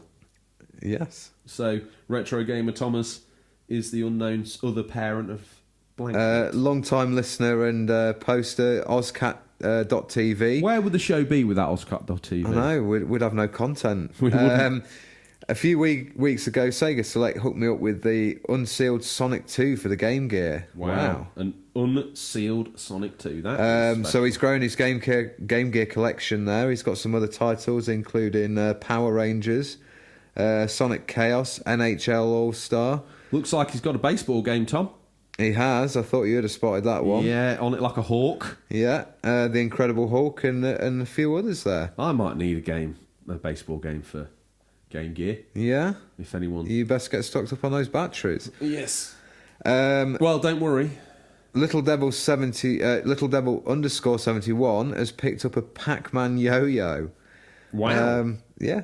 That's sealed as well. I mean, that's minty fresh, isn't it? That looks good. It is. And it's made by the company Duncan, who seem to be copying Nintendo's font there. I don't know what that's all about. Sharaban looks like he's gone down hard on a Targi for the Xbox. He's not just got one, he's got two. And he's showing us the disc and the manuals.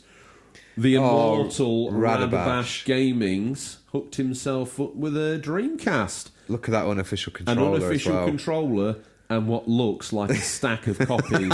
Radbash Gaming, the reason the Dreamcast died, I'm going to say this now, you're part of the problem. Now, 8-bit overhaul. Now, his youngest son here, very excited, and I'm very excited for him. It looks like he's saved up his allowance, his pocket money as we call it in the UK, and he's been and bought a copy of Spider-Man for the PS4, and he's gone and grabbed himself a Shocker action figure. One thing I've got to say about this young man is he looks very happy with his new pickups. He's got a great game there as well. It's going to keep him entertained and for many hours to come. 8-bit overhaul with the Pong picture in the background. We need to see more of that. It looks very cool with his CRTs stacked up.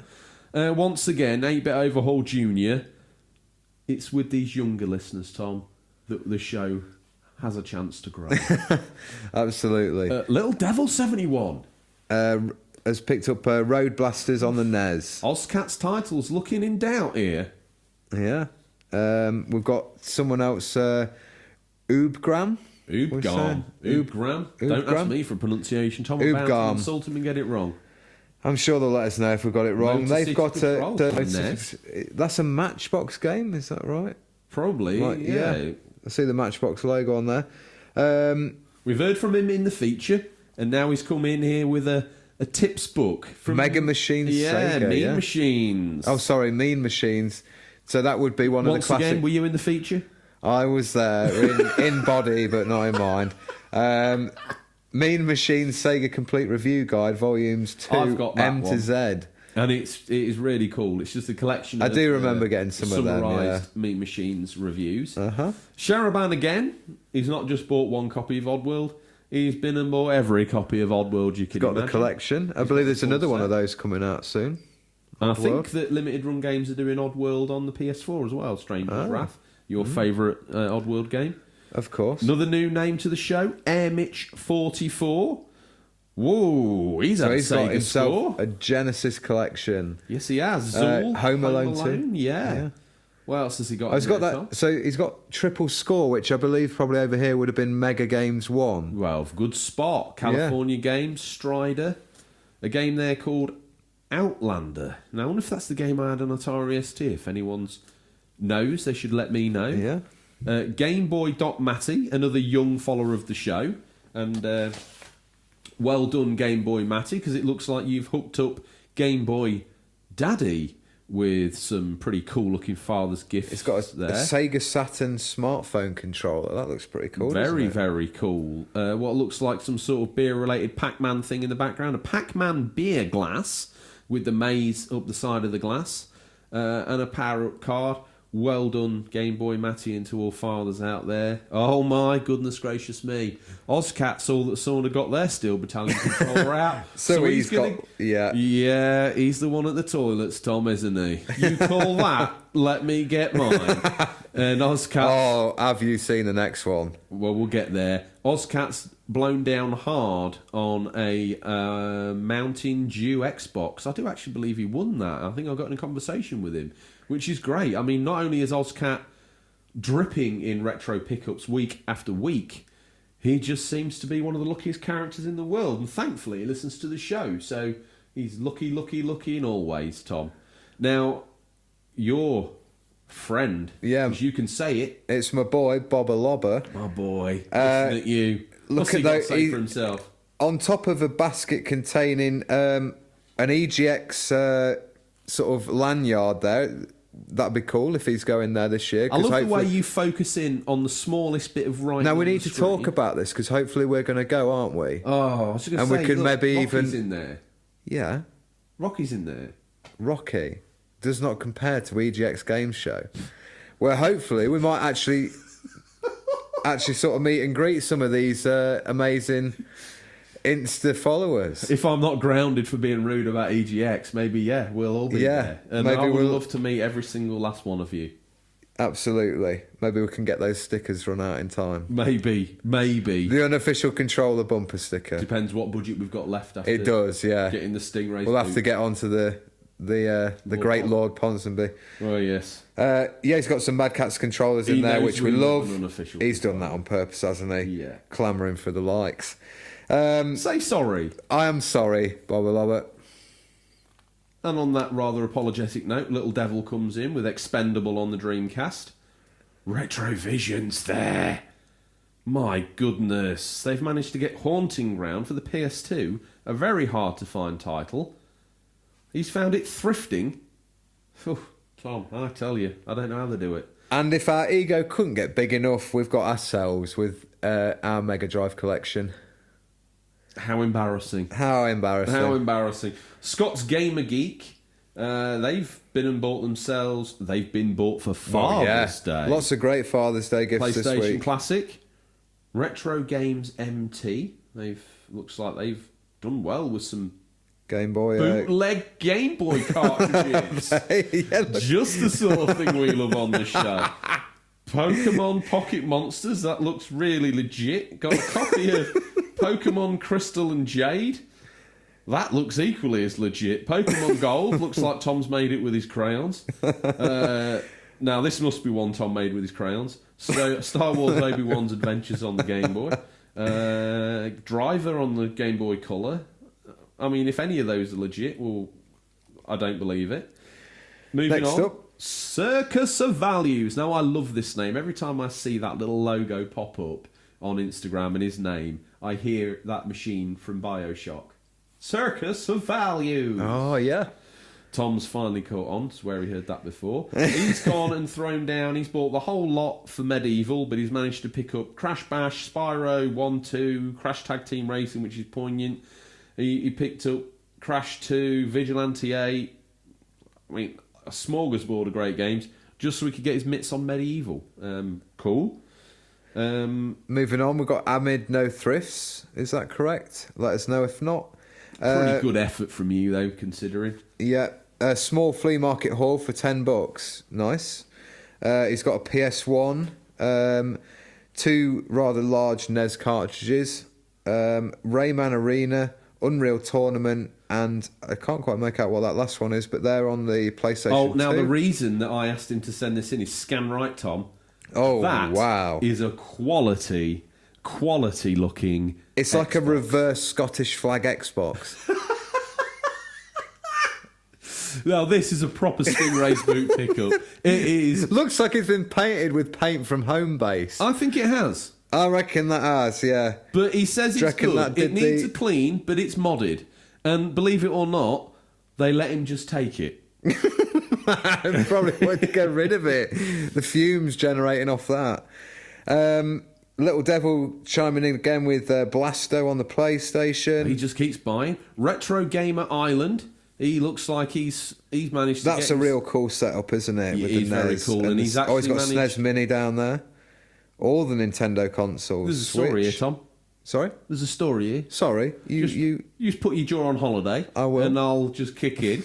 We've got. He was kicking around a music shop, an old guitar shop, and he found a dusty NES on the shelf, and the owner gave it to him, which is great considering how Very much generous. those things are worth these days. Unfortunately, it didn't work when he plugged it in, so he swapped the 72-pin connector around, put it in his original NES, which wasn't working, and it's now working like a dream.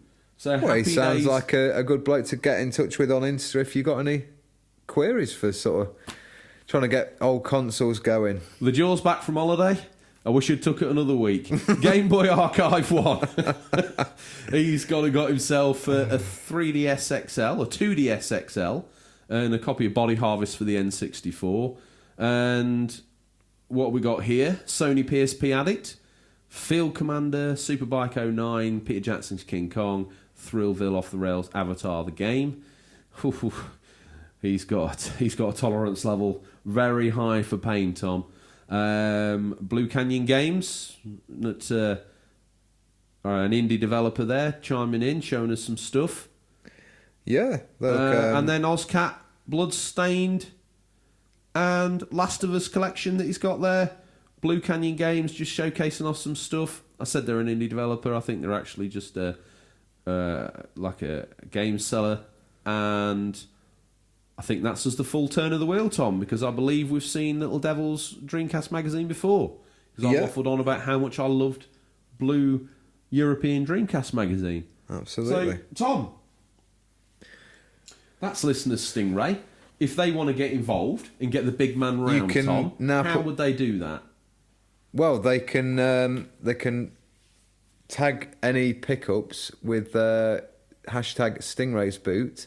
You should see the relief on my face, because Tom sort of wandered back into the conversation looking around blankly, and I was thinking, oh no, please no.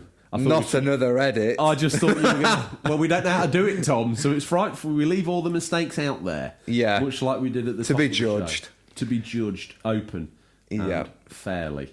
So if you've been on your phone looking at this hashtag Stingrays boot, please put that down and put your hands back on the wheel. Okay. Well, As we... don't forget hashtag Stingrays boot. And, Tom, what I thought you were going to launch into, and the one that you've memorised so I've been banned from doing any more sort of satanic rites to help you remember them, Tom, before we launch into the bit that everyone likes to listen to, the real reason people rocked up, the celebrity of the show, Stingray, before we get into that section, how would the fans get in touch with us? Again, you can reach us at questions@unofficialcontrollerpodcast.com or direct messages on Twitter and Instagram. Also, please go and check out our YouTube channel, Unofficial Controller. Just type it in, Unofficial Controller Podcast, and have a look at the visual variation of and the you can be podcast. as excited as Tom is right now. So race there, waste no time, rip everything out of your way to gain access to that YouTube channel. Subscribe, watch. Come for the audio, Tom, as you say. Please leave comments as well. Stay for the visual. Absolutely. Now, this week, Tom, things are back to normal. Stingray's been out. He's been down the local market about midnight, spoken to Big Jeff.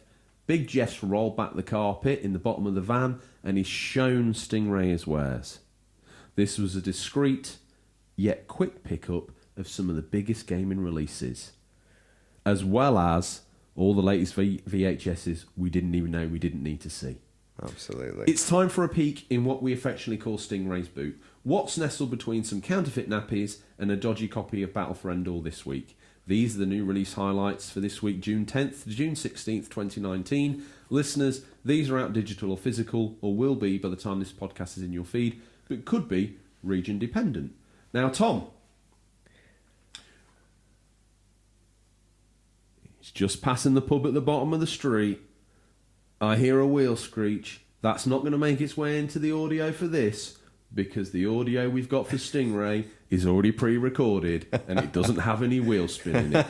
Use your imagination. And Tom, he tears up the drive. Literally, all those pre-positioned stones that Lord Pontypridd had gone out there and arranged to look like a gravel drive have now been thrown up in the air like confetti. And as they rain down, sound effect again, because we are the cheapest average podcast in the market, we feel safe to go out. The springs have finished squeaking, Tom, and the boot is popped. He sits there, looking at us, almost double daring us to buy some of his wares. You know the rules? Only cash. Only cash. 40 degrees, 60 degrees, approach at degrees, with a stick, no skin on skin. You know the routine, Tom. If you get bitten, it's on you. Yeah. You've approached him first. What's in there? So, first up, we've got another site which is available on PC, PS4 and Xbox. It's out June 18th.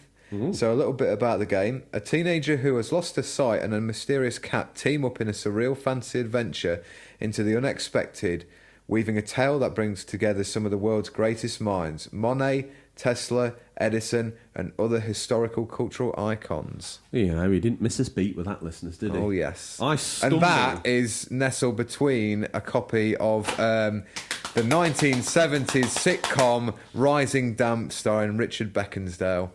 A great one for the family. He's done his own work for once, listeners. Some of the humour is borderline racist, but it doesn't matter. Because, Why did you bring that into it? yeah, We're not that sort of show. Just keep it light. okay, Oh, light. God. You'll mention the B word, like Brexit. You'll inundate it. One way or the other, we take once a week one title home, and we call it our Mummy. That's right. Mummy lets us pick one title, and we refer to that title as She the still Mummy. controls the cash. She does. Now, my Mummy is Bloodstained Ritual of the Night, released on PC, PS4, Xbox, June 18th. Bloodstained Ritual of the Night is an exploration-focused side-scroller action RPG by Koji Igarashi. Play as Miriam, an orphan scarred by an alchemist curse that slowly crystallizes her body. Battle through a demon-infested castle and defeat its master to save yourself and all of humanity. Tom, when you're not doing your celebrity read-throughs, I've maybe got good enough to reading out bigger boy words now that I could do that. I'll see what I can do. I'll put in a word. Not a chance, is there? What's next? We've got Citizens of Space on PC, PS4, Xbox and Switch out also June 18th. brief roundup. The Earth is missing, and it's up to you to find the pieces and solve the mystery behind the disappearances. Recruit citizens, navigate the cosmos, and battle charismatic foes in Citizens of Space. Next up. Do you want to take this one? I will. Lovely Planet 2 on PC, June 18th. A very cute first-person shooter game. A sequel to the most adorable and critically acclaimed FPS gun ballet. That would be ballet. Ballet. I see why you politely declined my read-through. Of 2014, Lovely Planet, the sequel to Lovely Planet, I would imagine. Tom? Next up, we've got a PSVR game. Ooh, pull on the headset. Yeah. Out June 18th. They're called Mini Mech Mayhem. Mini Mech Mayhem is a deeply funny tabletop VR battle game for up to 4 players online. Team up with your little mech buddy to plan a flawless strategy, then marvel at just how wrong you were. Not to worry, play some power cards to get your team back on track, or dare to trust in your instincts and crafty skills and pull off a stunning win. Have you looked at that at all with having the VR headset? I'm actually looking at this, a VHS copy of Dragonheart, where Sean Connery voices the dragon, and I believe it's Dennis Quaid. I think it is. Yeah, he's the swords. I think we want that. I think actually, do you know what? You want to take that? Instead of Bloodstained. Are we going to rent that? Yeah. Have we got the money for that? Both? Maybe we've got that and Rising Damp, so it's... Although Rising Damp's for... that's the Mummy and Lord Ponsonbury. Yeah, so that's for them, isn't it? Yeah. Put it down. What we'll do is, because Mummy's only given us a certain amount of money... Yeah. Put it in the Never Never book of Stingrays. I'm not going to go in there, because I know what happened to Jeff from the night who never paid up. Yeah, he, disappeared. I'm pretty sure Stingray urinated on his milk bowls. I don't want that here. Okay. And you're better with money than me, so it's better that you put your name in Stingray's book. That sounds like trickery, but okay, I will do that. So we can have Rising Damp, we can have Dragonheart, we can have Bloodstained Ritual of the Night. And then my choice, which will be coming up. Oh, exciting. Yeah. A little bit of tension as we build to the releases. Next up, we've got another PSVR title out June 18th, Vacation Simulator. Welcome to Vacation Simulator, a rough approximation of vacation inspired by real human not jobbing.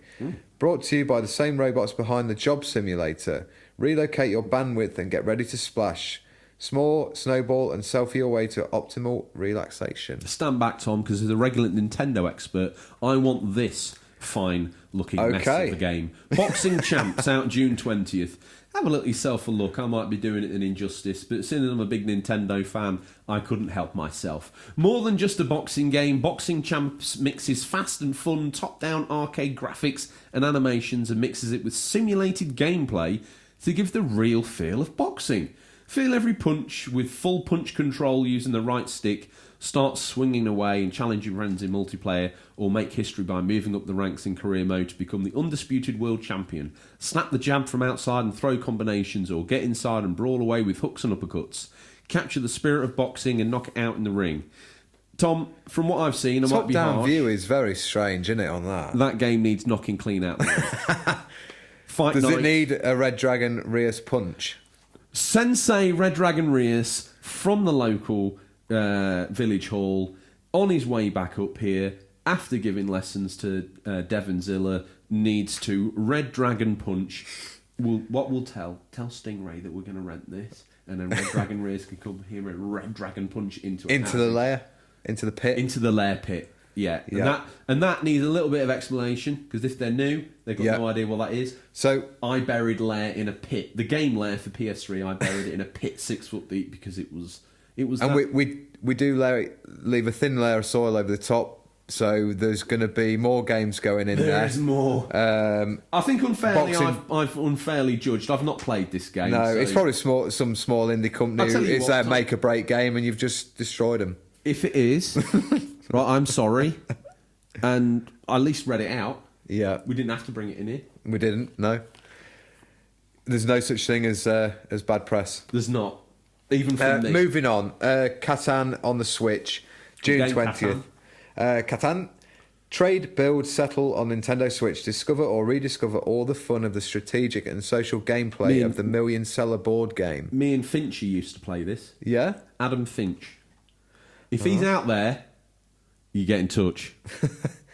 The island of Catan is an uninhibited land rich in resources. No, Tom, it's not uninhibited, because that's something very different. I would say to you it's uninhabited. Uninhabited land rich in resources for you to settle. It's not lacking inhibitions.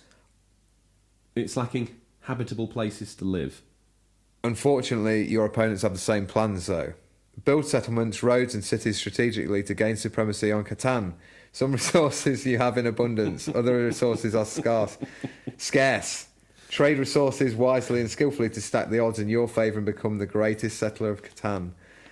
You want that read through of the Nescafe advert, really, don't you? I do. Stitching me up with this. I'm working on it. Muse Dash, PC Switch, June 20th. Play as the characteristic heroines Dash through fairy tale-like stages, dancing to the rhythm and beats. Kick those silly cute enemies into outer space. My Friend Pedro, PC and Switch, June 20th. My Friend Pedro is a violent ballet. See that word? Again. About friendship, imagination, and one-man struggle to obliterate anyone in his path and the behest of a sentient banana. Now, you need to... Tom, I'm putting my hand in the air, because this is a podcast, I'm telling people I'm putting my hand in the air. Right. Much like a school kid at school, my hand in the air. Up. I want to interrupt. This game looks ace. It looks like a cross between Mad Max... Right. And I don't know what. Basically, it looks like you're a normal guy, and this banana appears, almost a representation of your insane mind. Right. And it tells you to sort of go out doing all this shooting. The banana is called Pedro. It's his friend. Hence the name. It's an intriguing title. It's a side-scrolling Mad Max Payne style game. Okay. I think you need to, at the very least... I might have a little look at that. Get your bloodhound nose on the ground and go sniff it out on the green screen. Okay, I'll take a look at that. Scrap Rush on PC and Switch, June 20th. Robots compete by gathering junk in this crazy battle. The rules are simple. Use blocks and crush your foes, and that can be played with up to 4 players. What we got next? Tech Core on PC, June 20th. Tech Core is a game where you try to become the biggest tech company in the world. Your goal is to become the next big shot in the tech industry. This game also takes place through history, starting in the early 90s and going to present time. Basically, Tom, this is a cool game. You get to be a tech company, so you can be like a Nintendo, an Apple, or Microsoft, or whatever. Sega. And you develop Sega, Megadrive, and you develop bits of tech as you go through. Have you played Video Game Story on an iOS device? No. It's like that, but more in the tech. So very cool game. PC gamers, you say there's nothing here for you. You've waited 1 hour... 43 minutes to hear about Tech Core. Get it bought. Absolutely. Captain Cat on the Switch, June 21st. Captain Cat travels the 7 seas in his boat, using his anchor as a hook to fish for the delights and treasures hiding at the bottom of the sea. But navigating the depths of unknown waters is never easy. There are many mysterious dangers to face along the way. Can Captain Cat overcome them to catch enough fish to satisfy his hunger? Interesting. Very strange one, that. What you got? So this is my mummy. I'm going to pick this out. Mummy. We've got a bit of the cash readies for this. Crash Team Racing Nitro Fueled, out on PS4, Xbox and Switch. It's out on June 21st. Cool. Crash is back in the driver's seat. Get ready to go full throttle with Crash Team Racing Nitro Fueled. It's the authentic CTR experience, just a whole lot more. Now fully remastered and revved up to the max. So it's the same team who have done the Crash Bandicoot remake. Awesome, yes. So you know it's going to be good. Start your engines with the original game modes, characters, tracks, power-ups and weapons and controls. Power Slide to Glory and additional karts and tracks from beyond the original game. You can also race online with friends and crash the competition with online leaderboards. With Crash Team Racing Nitro Fuel, the stakes are high and the competition is fierce. It's the CTR you love, now kicked into the highest gear. Very nice. Sorry, no, you take this one. No, tell us a little bit about what you're going to do. No, it doesn't matter. I will get to that. You take the last release. Well, in a strange alternate world somewhere, I'm sure there's a place where Tom's recently been crowned king of the PC computing club at school. But now, I'm the king of the PC computing club at school, and I pick Triton Survival on the PC June 21st, Triton Survival is a galactic survival game with an intense action focused on surviving, crafting, and gathering resources, building bases and beat attacks of enemy hordes from the Neptune planetary system. And with that, Tom, we shut the boot and we say He's on his sayonara, way. Stingray. He's not on his way, or if he is, he's doing it in stealth mode. I don't hear him. We've got a budget for in. Maybe he's got he's for out. hybrid the Nissan Bluebird, so he's just on the electric now.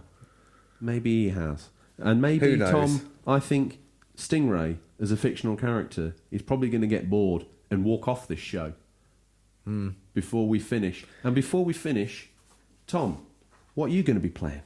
So I am going to be playing, hopefully, Crash Team Racing. I see what you were building up to now. Yes. So next week, we're hopefully going to just insert a little bit into the format. It's not going to be every week, but when we pick up a new title that we feel is something that we can say is either something you need to buy, rent, or leave. And we're going to slip that into the what you've been playing section. Yeah, we're going to. Where Yeah, it fits nicely. yeah. We're going to just run down a little review of that. Nothing major, just highlighting some of the best points of that. So that's what I'm going to be playing. What How am about I you? going to be playing? Probably... More Days Gone? Yeah, going to try and get Days Gone finished. How are you nearly finished Blood and Truth? I haven't touched that since we last spoke about it, so I've got that to finish. I was just asking because a friend wants to get it, and I was just asking for a recommendation. If you could give Based on what I've played already, I can definitely recommend that cool, game. that's good enough for me. Definitely recommend that game. If they've got a PSVR headset and they don't have Blood and Truth, it's like being a human without having oxygen. Wow, That's how essential a pickup that is. big facts. Big fact. And Tom, with that big fact, the only other big fact I can wheel out is the fact it's the end of the show. And that's all we've got time for this week, listeners. As always, thank you for your time. We look forward to the pleasure of speaking to you again next week. Until then, happy gaming. Remember, there's nothing wrong with being given the unofficial controller. It's what you do with it that counts. See you, Tom. Sayonara.